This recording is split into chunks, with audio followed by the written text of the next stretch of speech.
அம்பாசமுத்திரம் அருகில் உள்ள வாகைப்பதி நாராயணசுவாமி திருக்கோவில் தேரோட்டம் நடைபெற்றது.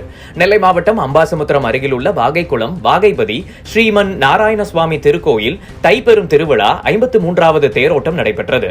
இத்திருக்கோவிலில் ஒவ்வொரு ஆவணி மற்றும் தை மாதம் 11 நாள் திருவிழா நடைபெறுவது வழக்கம். 1ஆம் திருநாள் கடந்த ஜனவரி 31ஆம் தேதி கொடியேற்றத்துடன் தொடங்கி ஒவ்வொரு நாளும் ஒவ்வொரு வாகனத்தில் சப்பர பவனியாக தண்டியல், அனுமன், கருடன், யானை, பல்லக்கு, நாக வாகனம் எனவும் 8ஆம் திருநாள் அன்று வெள்ளை குதிரை வாகனத்திலும், 10ஆம் நாள் இந்திர வாகனத்திலும், 11ஆம் நாள் காளை வாகனத்திலும் ஐயா வைகுண்டர் மக்களுக்கு காட்சியளித்து இறையருள் வழங்கி அருள்வாக்கு கொடுத்து வந்தார். கடைசி நாளான 11ஆம் திருநாள் அன்று திரு தேரோட்ட நிகழ்ச்சி வெகு விமர்சையாக நடைபெற்றது. தேரின் முன் மேளதாளம் முழங்க சிறுமிகள் கோலாட்டம் ஆட வைகுண்டர் திருத்தேரில் எழுந்தருளி பக்தர்களுக்கு அருள் பாலித்தார்.